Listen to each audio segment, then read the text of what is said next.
Well, hey guys, welcome to another fascinating lesson module. This time we're going to be covering and we're going to be starting on Unit 6. This is the final unit of content in preparation for the AP World History exam. And you'll see here the title of this this unit is called Reactions to Industrialization. And we'll be looking at imperialism, native responses, and migration. And as you can see there, the years are going to be from 1750 to 1900. Let me scoot up just a tad so you can take notes, whatever you need to do. Hopefully y'all can see that.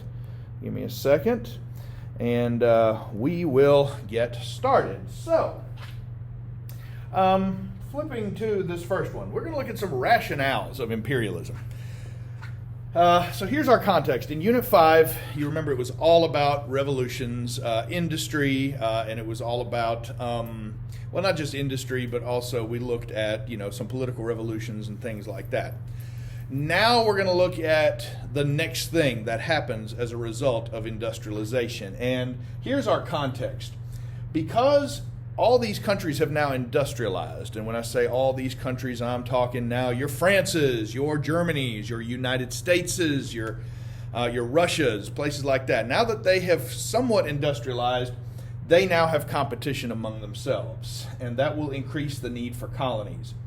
We're going to explain something that you may have heard of before, and it's called social Darwinism, and that's a very, very important lesson when we get to it. So stay tuned. But our essential question for Unit 6.1, Rationales for Imperialism, is this. What ideologies contributed to the development of imperialism between 1750 and 1900? Now I'm going to ask you to do something a little bit different today.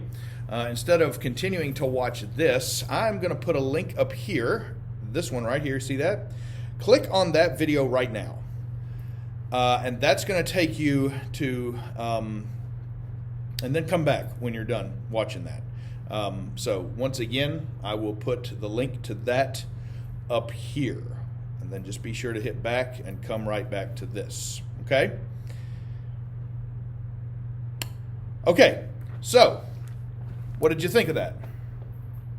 Hopefully that was that was a good little primer for imperialism and capitalism. And I hope you understood the guy's language, because I know he spoke kind of it's a very foreign language. So here we go. Let's get started.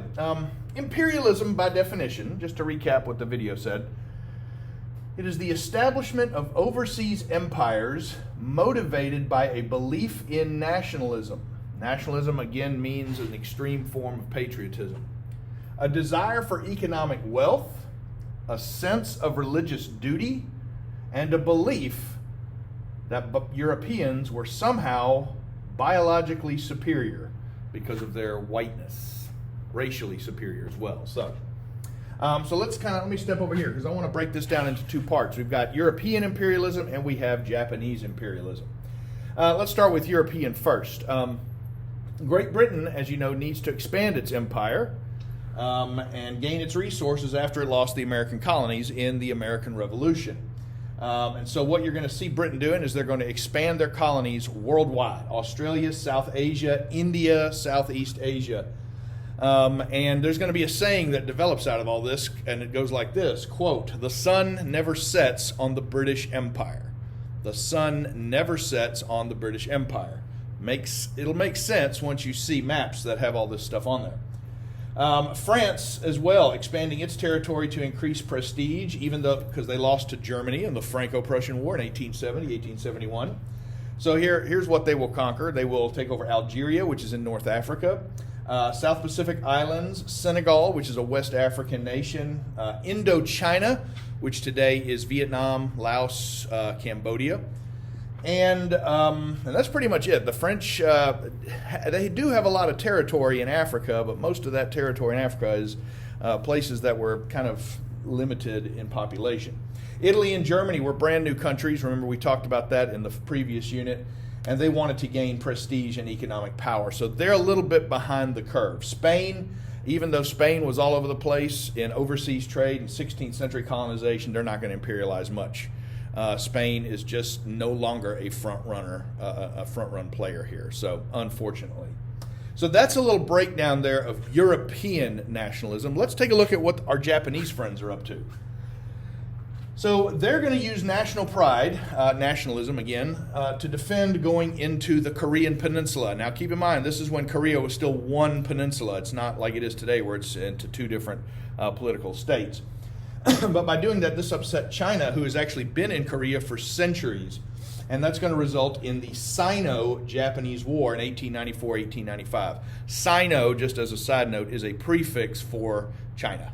Okay, so the Sino-Japanese War. Well, the Japanese will win, and that's not really a big surprise.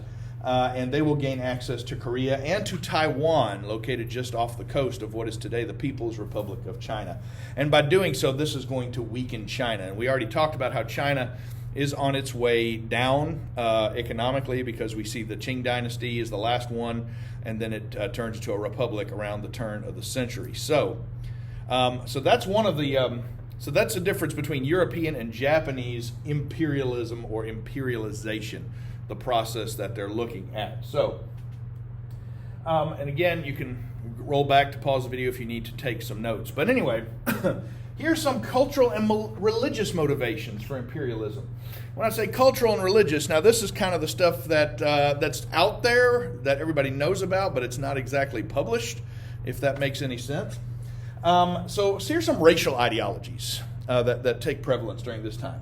Pseudoscience, which is fake science. Fake science. It's not real, okay? Colonial powers believed that they were inherently superior to others. That's what they believed. That's just one of those cultural contexts and constructs that just has existed in that part of in the world during that day. Phrenology. Look at this. This is was an actual science at one time. Studies skull sizes, and non-white skulls were smaller. Like if you had a smaller skull, if you were non-white, that means your skull was smaller, and that means that Africans and indigenous Americans and other minority groups must have been not as intellectually challenged as people with big heads. Okay, I know, right? It's completely flawed, but it is the social construct of the day. Keep that in mind. And when I say the day, that's between 1750 and 1900. Social Darwinism, let's talk about it. You see Darwin's name hidden in there. And Darwin, as you know, he's the theory of evolution guy, origin of species, things like that. Well, he has nothing to do with this, first of all. He was dead when this came out, right? But this is you could say this is post-Enlightenment thinking about survival of the fittest. We know that in the animal world, the dog chases the cat, the hawk eats the field mouse. We know that the jackal eats the deer, and it's survival of the fittest.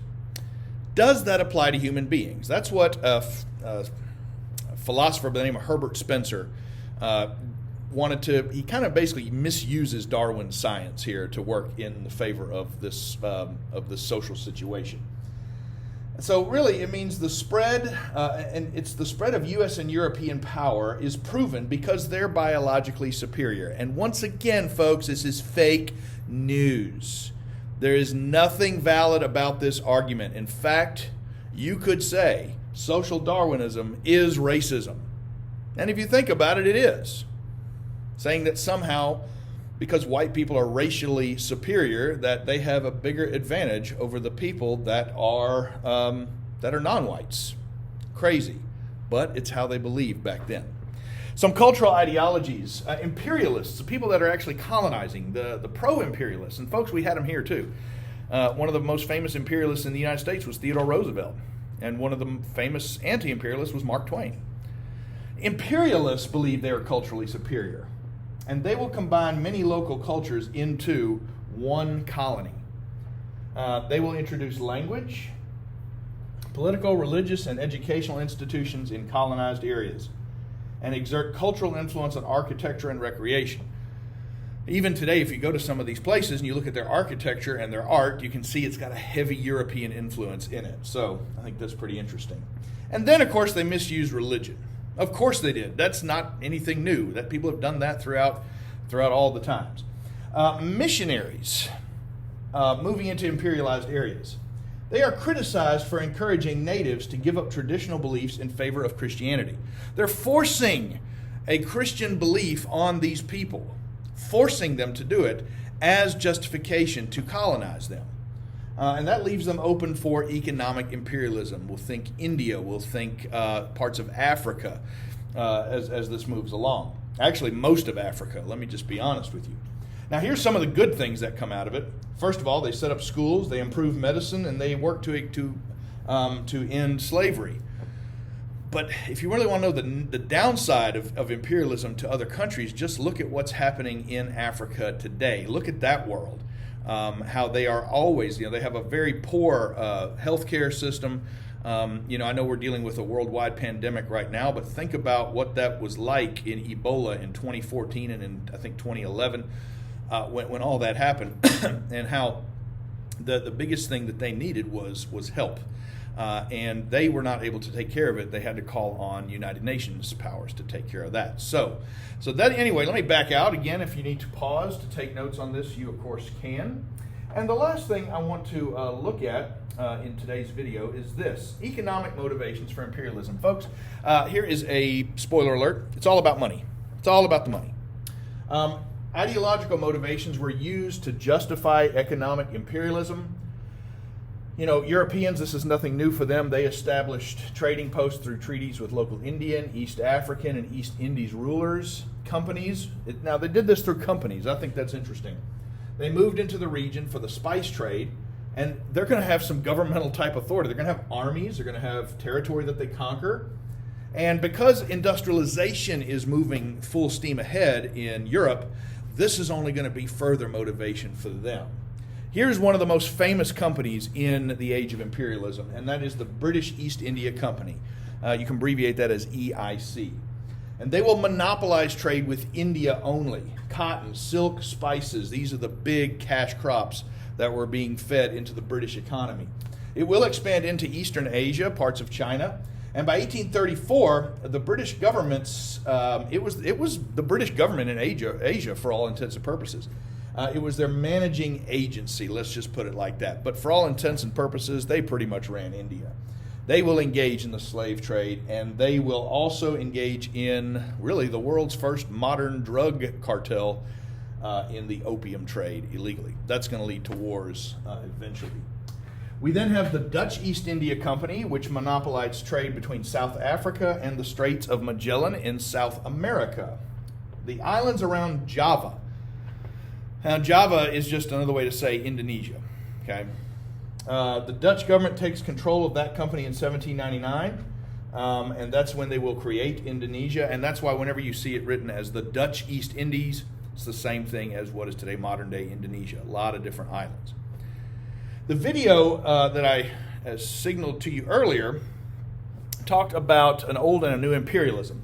The new imperialism is where Great Britain was the first major imperialist power. Colonies gave raw goods to be worked in factories, provided new markets for finished goods and food. The second industrial revolution, we'll go back to Unit 5 on that one. Other nations start to look to create imperial empires. So the British lead the way, and other countries will follow. Now, the United States, we will colonize places that we actually still have control of. We will get Puerto Rico after the Spanish-American War, along with Guam and the Virgin Islands, and several other things that are still technically our territories. With a few exceptions, Cuba and the Philippines coming the first to mind. So let me back out of the way. So this was just been kind of a crash course in the motivations for imperialism. In the next video, we're going to look at, in 6.2, we're going to look at state expansion. We're going to go a little bit deeper into this unit. But if you have any other questions on this one, I encourage you to watch Steve Heimler's version of 6.1, and there's a link to it right there. See it? So you can click on that now, and I will see you in the next video on 6.2. Hope you're having a great day. Take care of yourself.